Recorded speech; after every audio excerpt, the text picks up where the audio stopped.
week 9 of the fantasy football season, and here's a few running backs I look to drop this week. The first guy, Eli Mitchell of the San Francisco 49ers. So this week here, a lot of guys that still owned in a decent amount of fantasy leagues where they're not really going to see roles. So right here, Elijah Mitchell, he's going to be the backup best case here behind, obviously, Christian McCaffrey, and he's not going to see much playing time. He's been injury prone throughout his short career so far in the NFL, and he's still owned in 60% of fantasy leagues. I don't know what fantasy owners are doing pretty much holding on to Mitchell. We're not going to see much out of him unless there's an injury to Christian McCaffrey, but so far so good it's been for Christian McCaffrey. So right now he could be back any week via is Elijah Mitchell, but he's not a guy I'm going to count on, and he's not really a player that's worth stashing with Christian McCaffrey, the number one man over there in San Francisco, and especially after we saw him throw a touchdown, run a touchdown, and receive a touchdown, where he could do it all, obviously, is Christian McCaffrey, and they're building the offense around him. So right now,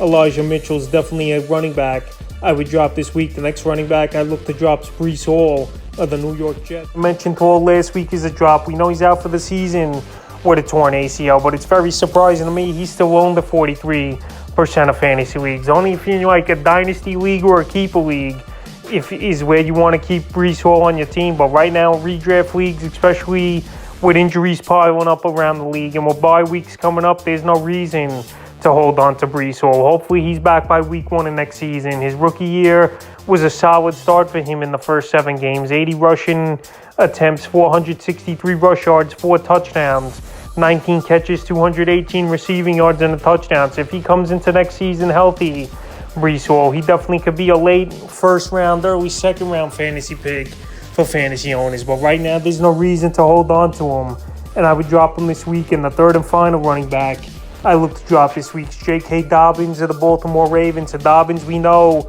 he's out on injured reserve 4 to 6 weeks with his knee injury, is J.K. Dobbins. But right now, Gus Edwards has looked good so far in the early going for this Raven team. And Kenyon Drake's had a couple decent ball games in Dobbins' absence. Even if Dobbins comes back, I don't see him pretty much being an every down back or a guy who's going to get the majority of the carries over there in Baltimore. So right now, he's still owned in 61% of fantasy leagues, but I think this would be the time to drop him, even if you have an IR spot or 2 in your league. I don't think he's really a player I would want to stash because he's been injury prone. Gus Edwards, he's been injury prone as well, but he's the guy over there. And Kenyon Drake's still pretty decent as well, so I would drop Dobbins this week. So that's a few running backs I would drop here for week 9 of the fantasy football season.